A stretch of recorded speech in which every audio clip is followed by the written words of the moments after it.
Boche gold and diamonds. Buy now pay later.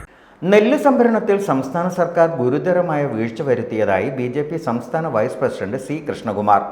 ഒന്നാം വിള നെല്ല് സംഭരണം പൂർത്തിയാവാറായിട്ടും കർഷകർക്ക് പ്രതീക്ഷ നൽകുന്ന ഒരു നടപടിയും സംസ്ഥാന സർക്കാരിന്റെ ഭാഗത്തു നിന്നും ഉണ്ടായിട്ടില്ലെന്നും കുറ്റപ്പെടുത്തി. സമയബന്ധിതമായിട്ട് കൃത്യസമയത്ത് നെല്ല് സംഭരണം സംസ്ഥാന സർക്കാർ ആരംഭിക്കുന്നില്ല.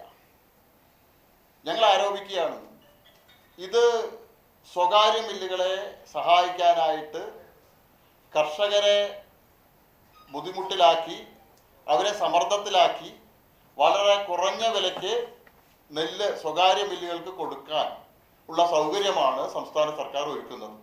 കേന്ദ്രം വർദ്ധിപ്പിക്കുന്ന തുകയ്ക്കനുസരിച്ച് നെല്ല് സംഭരണ വില വർദ്ധിപ്പിക്കാതെ കുറയ്ക്കുകയാണ് സർക്കാർ ചെയ്യുന്നതെന്നും ഭാരവാഹികൾ പറഞ്ഞു.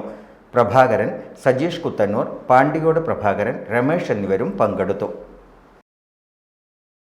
Time kids pre school, Mannannur road, Vaniyamkulam. .View news. കാഴ്ചകളാണ് ലോകം, കണ്ടു തുടങ്ങുക.